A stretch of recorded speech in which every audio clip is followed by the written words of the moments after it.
Today we're looking at the Spanish-American War. Hello, welcome to the Daily Bellringer. Please don't forget to subscribe and take a look at the questions down in the description. Also, don't forget to check out dailybellringer.com where you'll find more resources that go with many of the Bellringer videos. The Spanish-American War was a brief but important conflict that took place in the summer of 1898 between the United States and Spain, focusing primarily on the island of Cuba in the Caribbean and the islands of the Philippines.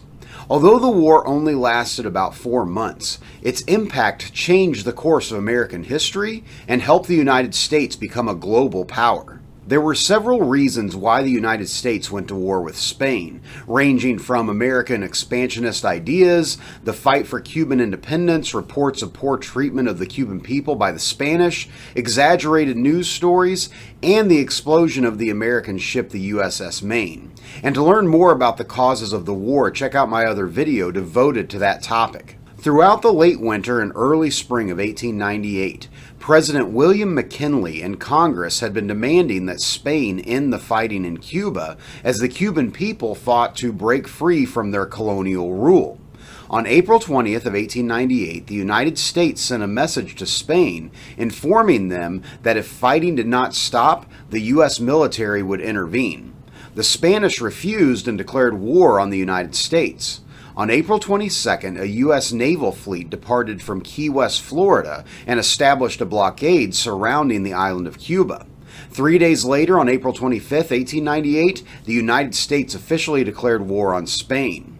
At the time, the U.S. military only consisted of about 24,000 regular troops, but through recruitment and volunteers, the number rose to 250,000 troops. The fighting took place in two main areas, Cuba and the Philippines, a group of islands in Southeast Asia that were also controlled by Spain.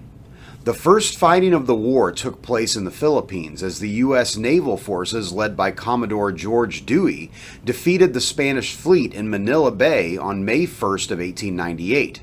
Fighting in the Philippines continued throughout the summer as American troops fought alongside Filipino rebels who were wishing to overthrow the Spanish.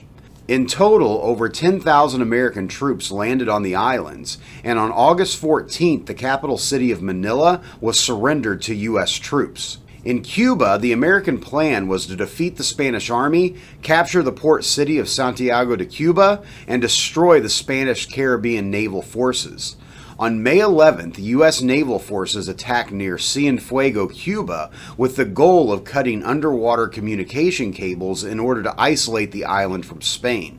The mission was a success and boosted American morale. To the south, the U.S. began to focus on pushing to Santiago, but American forces would have to pass through the strong Spanish defenses in the San Juan Hills. On June 10th of 1898, American land forces first went ashore at Guantanamo Bay, about 30 miles east of Santiago. Over the next weeks, thousands of more American troops arrived, including 4 regiments of all African American troops known as the Buffalo Soldiers.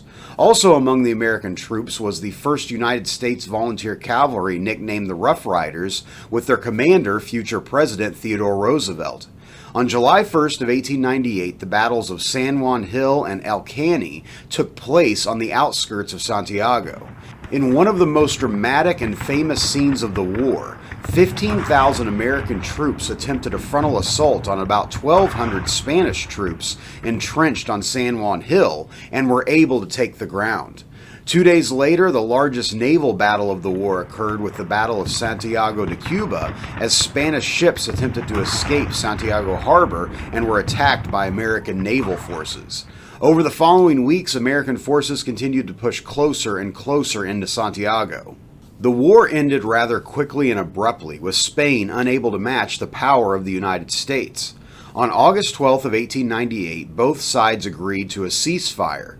In total, it is estimated around 3,300 Americans died in the conflict, with over 90% of those not dying in battle, but rather from disease. For Spain, the numbers are unclear, but the estimates are as many as 60,000 Spanish died during the conflict. After months of negotiations, on December 10th of 1898, the Treaty of Paris officially ended the war. Under the treaty, Spain gave up control of Cuba, and the United States gained control of Puerto Rico, Guam, and the Philippines. This was a major victory for the United States and marked its arrival as a world power. Many Americans, however, believed it was wrong to control other countries without giving them independence. In the Philippines, a long and bloody conflict soon broke out as Filipinos fought for their freedom from American rule. The Spanish-American War marked the beginning of a new era for the United States as a global power. Today, the war is remembered as an important chapter in the story of America's rise on the world stage. So with that, hopefully you learned something, and thanks for watching.